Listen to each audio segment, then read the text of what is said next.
Oi pessoal, aqui é a professora Stephanie do Redação que Aprova Método Fluência. Estou aqui hoje com a professora Mileninha, a professora Marci, e a gente vai falar um pouquinho nesse podcast sobre a redação no Enem. Bom, meninas, hoje a gente vai falar sobre redação, Isso. né? Eu trouxe um tema legal, acho que a gente vai destrinchar bastante coisa aqui para os meninos. Estética, título, cartão de visita. Exatamente. Vamos lá. Mi, o que você acha sobre isso?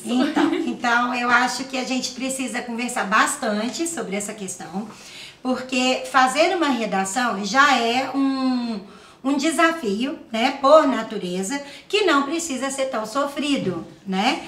Tem uma história dos alunos que chegam pra gente com um grau de dificuldade muito elevado, que vem sendo arrastado ao longo do ensino fundamental e do ensino médio, e alguns outros que já têm mais facilidade. Mas a verdade é que a gente precisa se lembrar de que a redação precisa ser convidativa a partir da apresentação estética dela, né? Vocês concordam? Sim, com certeza. Porque a questão é, a redação, o texto tem que impactar o seu leitor, que nesse caso não está ali para corrigir com o coração, pessoal. Vocês estão fazendo uma prova de concurso, é uma prova de Enem, é uma prova de vestibular. Você está passando por um processo seletivo. O seu corretor está ali para procurar defeito, essa é a verdade. Enquanto a sua folha está em branco, você tem nota 1000. A partir da primeira linha você começa a perder. Infelizmente, essa é uma realidade que a gente tem que aprender a evitar a partir do domínio do conhecimento. E o primeiro conhecimento que eu acho que é importante os alunos terem, os nossos alunos terem, é essa ideia da limpeza textual, não é? Porque antes de o texto ser lido, ele vai ser visto. Ele é uma coisa, um objeto. Então, quando a gente fala de estética, a gente não está falando de letra bonita, Com né, certeza. meninas? A gente está falando de letra legível, pode ser letra feia. A minha letra é feia, mas é uma letra legível. Principalmente quando eu sei que eu vou escrever para que alguém leia. Então eu faço a minha letra melhor, mas não é uma letra bonita, né? Tem gente que acha que uma redação bonita é só ter uma letra de calígrafo, de convite de casamento e de formatura. E às vezes isso até atrapalha, né, Mi? Tem aquela aluna nossa Exatamente. que ficou com a gente um tempo, que a letra dela é impecável, linda pra caramba. Lindíssima. Mas não dá pra ler. Não tem como ler aquela letra. E a gente tem que lembrar também que o corretor não vai ter não vai imprimir o seu texto, usar uma lupa para tentar entender. Se ele não entendeu, não conseguiu ler letra ilegível, você vai ser penalizado. Exatamente. É de uma vez só, né? O corretor, ele tem, sei lá, 3 minutos para corrigir uma redação. Então, ele vai pegar a sua redação, ele não conhece a sua letra, é a primeira vez, então ele vai ler rápido. Se ele não entender, ele não vai tentar voltar pra entender, ele vai seguir direto. Exatamente. E tem também aquela que não pingava os is. Lembra? Lembro. Nossa! Lembro. Essa foi sofrida, porque a gente não sabia se era a letra E, se era I. O L dela também era pequenininho, Isso. a gente não sabia. Não dava pra entender. Essas pequenas confusões, né, Mia? Acabam... Geram um problema e um prejuízo na redação. Que prejuízo. Exatamente, quando a gente fala em prejuízo, a gente está falando em nota. Em nota. Né? Então, voltando à questão estética, né? Basicamente o que a Stephanie levantou e a Márcia também, acho que a questão da letra legível e não bonita, né? Uma letra bonita pode ser legível, mas uma letra feia também. Uma letra bonita pode ser ilegível e a gente tem situações, né, que passaram já por nós de letras muito bonitas, do ponto de vista da caligrafia propriamente dita, mas são letras absolutamente ilegíveis. Outra coisa importante, as redações do Enem são corrigidas no computador, elas são corrigidas remotamente.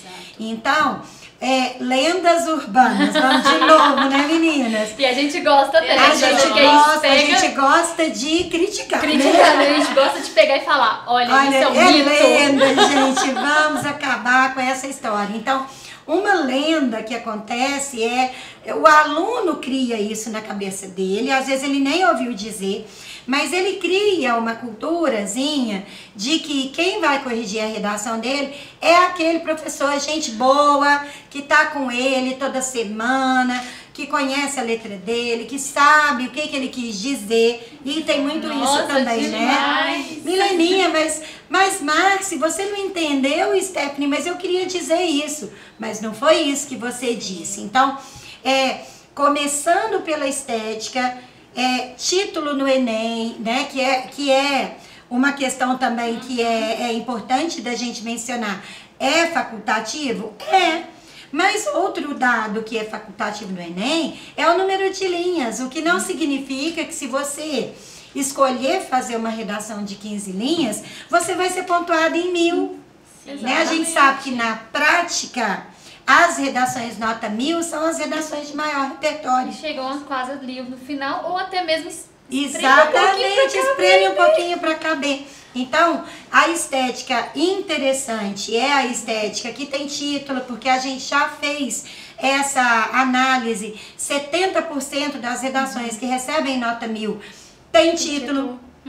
Mas, Mileninha, por que isso? Porque o título é o cartão de visita da sua redação junto com a estética. Sim. Né? É como se fosse um filme, né? A gente não sinopse. assiste um filme sem ver o título, sem ler a sinopse. sinopse. Exatamente. E o filme também, quando acaba sem final, não sei vocês, meninas, mas dá vontade de tacar fogo em tudo. Exatamente. Parece que eu perdi 2 horas da minha vida e assistindo uma coisa que não tem final. Que não tem final. Exatamente. E a redação, eu penso que é muito isso também, né? Imagina, você faz o texto da sua vida, aí o corretor tá lá todo empolgado lendo aquele texto, fala, nossa, esse é um nota 1000.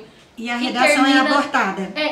Ela é abortada. E isso significa que o nosso aluno, que o candidato na prova, não soube mensurar o espaço de folha que ele tem. Estratégias. Exatamente. Isso é estratégia, isso é técnica, né? E a questão da paragrafação, que eu acho que é importantíssima, né? Infelizmente ou felizmente, eu acho que as novas tecnologias têm um monte de vantagens a nos oferecer, mas a gente precisa se lembrar de que a habilidade manuscrita não foi descartada e essa habilidade manuscrita vai ser avaliada. Então, a paragrafação, vocês não podem fazer parágrafo americano manuscrito, parágrafo americano é aquele da digitação, né, do espaçamento entre parágrafos. Então, quando o nosso aluno esquece que ele tem que deixar pelo menos um dedinho de paragrafação, ele já começa a produzir um efeito negativo, vocês concordam? No corretor. Então, quando a gente fala desse impacto, eu acho que todo mundo aqui é uníssono, né, em dizer que convença o seu corretor de que a sua redação vale a pena. Ela vale a pena porque ela é uma redação limpa, porque ela tem paragrafação adequada, porque você respeita o espaço das margens, esquerda e direita, né? Nós temos casos de estudantes que acham que, tudo bem, não coube, eu vou escrever lá na frente da margem, e isso prejudica enormemente a qualidade do texto e a nota final. Aí entra, meninas, aquela questão, mas eles vão me punir pela estética em que competência? Eles iam falar isso. Com certeza essa pergunta vai aparecer. Então, e o que vocês teriam a dizer? Por mais que não seja uma competência do Enem, a imagem do texto é a primeira coisa que o corretor vai ver. Ele pegou o seu texto. Se o texto tiver com uma letra legível, assim, só por cima, se estiver respeitando as margens, os parágrafos proporcionais, que eu acho que isso também é uma coisa interessante, né? Às vezes o aluno faz 10 linhas de introdução, 4 linhas de conclusão. E aí parece que o texto foi perdendo a força. Mesmo que a argumentação esteja muito boa, parece a imagem do texto, né? Parece que o texto vai perdendo a força. Então, mesmo que não seja uma competência, a imagem, a gente tem que cuidar muito da estética do texto, né? Da imagem do texto. E tem também a questão das rasuras, né? O aluno vem rasura rebuscado, assim, fica marcado. Eu não sei vocês, gente, mas eu pego aquela folha, a primeira coisa que me chama atenção, que tanto de rabisco. Isso. Não parece que perde a vontade, né? De corrigir, assim, parece que... Eu acho que isso é uma coisa bem interessante de se pensar. Muito. Porque quem vai corrigir o seu texto é um humano. É uma pessoa. Ela tá ali trabalhando, né? Tá recebendo para corrigir seu texto? Sim. Só que você mostrar respeito por essa profissão, Isso. respeito pelo seu corretor, Bem lembrado. com certeza ele vai É a corrigir seu texto palavra-chave. com mais Isso. amorzinho no coração. Isso. Boa, gostei. Esse amorzinho no coração. Lembrando, o corretor não está ali para corrigir com o coração, porque ele tem um tempo mínimo para corrigir e são milhões de candidatos, portanto, milhões de redações do Brasil inteiro. Com certeza. Mas, quando você impacta positivamente o seu corretor, a gente sabe, né, meninas, como professoras corretoras, a gente sabe que quando a gente pega o texto limpo, a Márcia comentou uma coisa que é a proporção dos parágrafos, essa harmonia no número de linhas. Meninos, a gente sempre fala para eles, não é uma camisa de força. A minha introdução tendo 6 linhas, a minha conclusão não tem que ter 6, mas ela pode ter entre 4 e 6. Né? Então, o meu desenvolvimento, se o meu desenvolvimento 1 tem 7 linhas, o segundo pode ter 6 ou 8, né? Não é uma camisa de força, mas essa proporcionalidade é fundamental para garantir visualmente essa harmonia do texto. E aí, a Stephanie falou dessa questão do amorzinho, eu gostei, porque como seres humanos, quando a gente já tem essa predisposição, o coração um pouquinho amolecido tende a ser um pouco mais condescendente, com alguns desvios. E aí eu quero fazer um desafio, né? Eu acho que é uma questão que nós todas já fizemos, nós já nos desafiamos a isso. Mas é importante que os nossos alunos também leiam redações nota 1000 com um professor. Vocês verão que essas redações estão repletas de erros gramaticais, mas a qualidade visual e o repertório argumentativo superaram os desvios gramaticais. Então, eu gostei da interferência de vocês na questão da proporcionalidade dos parágrafos, que é a questão estética propriamente dita, mas, digamos assim, a mais aparente. Sim. E a questão do amolecer o coração do corretor, né? Esse amorzinho que ele vai despertar é porque o corretor é um corretor, ele é um profissional, claro, mas se você já desperta nele um olhar de boa vontade em relação àquilo que ele vai ler, porque a leitura é o segundo momento, o primeiro momento é ver a redação. E aí aquela rasura mal feita, né? Porque, mas eu não errei, então eu rasurei, eu já vou ser punido? Não necessariamente. Tudo no isso, no Enem não, em algumas instituições sim, mas no Enem não. Agora, qual é a rasura que você pode fazer? O que é uma rasura bem feita? Daí a importância de fazer um bom acompanhamento, de haver momentos para essa troca, né? Inclusive dúvidas, curiosidades, para que o seu fluxo de pensamento não se perca também na tentativa de colocar tudo o que você sabe numa única redação. Sim, porque a gente também tem que lembrar, o Enem, assim como outros processos, a gente tem um limite de linhas, né?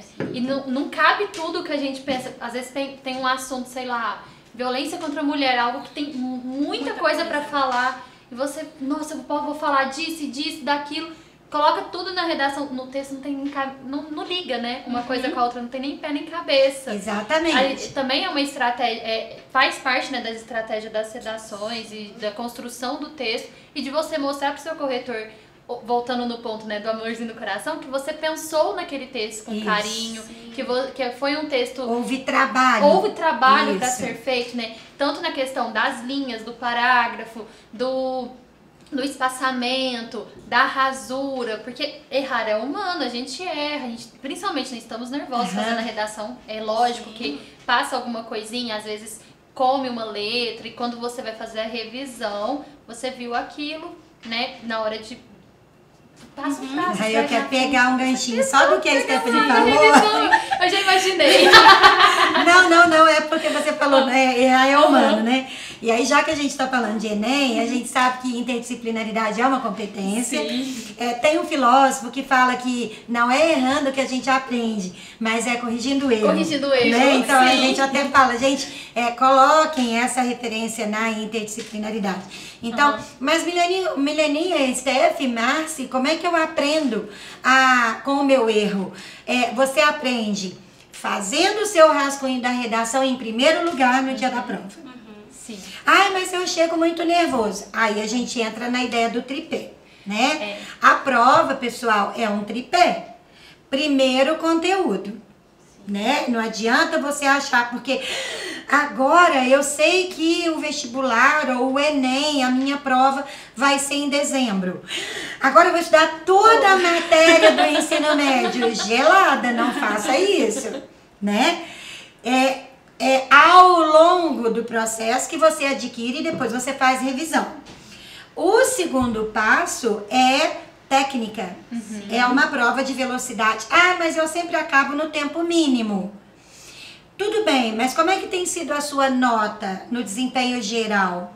Né? Porque se você acaba no tempo mínimo e a sua nota tá baixa e você não tá conseguindo o seu objetivo, tem alguma coisa aí que não tá batendo, a conta não fecha. O tempo mínimo é a nota mínima. Exatamente, o tempo mínimo é nota mínima. A gente gosta de falar para os alunos que é importante, né, meninas, a gente gastar o tempo da prova com questões que trazem dúvida. Ou para passar a redação a limpo. Mas, gente, a gente não tem que fazer a redação e já passar a limpo? Marci? Não.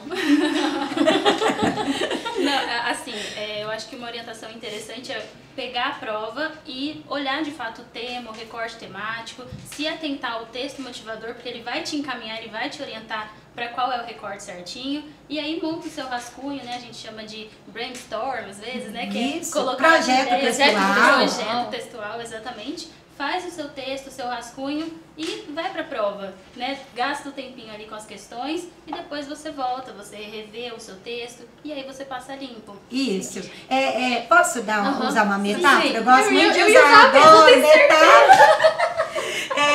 Às vezes não, mas assim, quando a Marci fala sobre fazer o projeto textual, depois fazer algumas questões da prova objetiva, Sim. e depois voltar para passar a revisão, é porque é o seguinte, a Steph vai usar ali uma expressão que ela gosta de usar, mas eu vou usar uma outra. É importante a gente lembrar, quando a gente vai comprar um perfume e a gente não sabe qual aroma a gente quer, o pessoal não espreia no papelzinho, no cartãozinho, depois eles não nos oferecem um cafezinho para cheirar. É para neutralizar o aroma anterior. Porque se você não neutraliza o aroma anterior, você não consegue capturar o aroma seguinte na sua totalidade. Então, essa pausazinha entre o seu rascunho e a revisão, para passar a redação a limpo, é a neutralização dos seus vícios. Porque quando você acabou de escrever, dificilmente você vai ver defeito. É sua obra-prima. Né? Pra mim tá tudo ótimo, é o máximo que eu consegui. Mas depois de um tempo, ainda que seja um tempinho de 20 minutos, meia hora, você não precisa fazer toda a prova objetiva, né, meninas? Sim, faz umas 5, 10 questões objetivas e volta pro texto. Quando você revisar, você vai ver que vai acontecer situação em que você vai pensar assim, nossa senhora, como é que eu escrevi isso? Né? Então, por exemplo, exatamente, que é o terceiro pé do nosso tripé, que é o domínio da emoção, né? A ansiedade, a situação de prova, muita gente chega tremendo, a gente tem situação de aluno que desmaia, né, na prova. Às vezes aconteceu alguma coisa no percurso, né? Exatamente. Pra chegar ao local da prova, Isso, te deixa nervoso. Ou uma situação familiar, né? Porque situações inusitadas acontecem, mas a gente precisa se lembrar de que, às vezes, a gente precisa ser um pouquinho egoísta. E egoísta no sentido de, eu vou focar, esse é o meu momento. Então, mãe, pai, agora não. Esse é meu momento, né? Depois a gente volta. Vira a chavinha, né? Isso, vira a chavinha e volta pro assunto anterior. Mas esse é o meu momento. Naquele momento da prova. Exatamente. É a sua chance, é a sua oportunidade. Eu queria que a Stephanie usasse a metáfora dela, que eu gosto muito. É muito boa, sim. A metáfora que eu ia usar é da questão de que quando a gente faz um texto, é uma experiência parecida de parir alguma coisa. Você parir um filho, de preferência. Nesse caso, o seu filho é o seu texto. Isso, saiu de dentro de você. Gente, é muito assim, a autoria vem disso. É algo que saiu de dentro de você, você processou tudo aquilo e colocou no papel. E a gente não vê defeito no que a gente acabou de fazer. Nunca. Posso fazer só mais uma observação que eu me lembrei? Gente, é muita história, né? Esses dias eu vi uma fotografia de um bebê recém-nascido.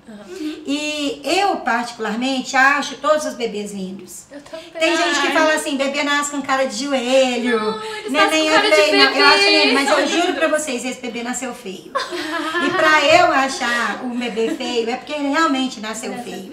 Eu achei o bebê muito feio, mas muito feio.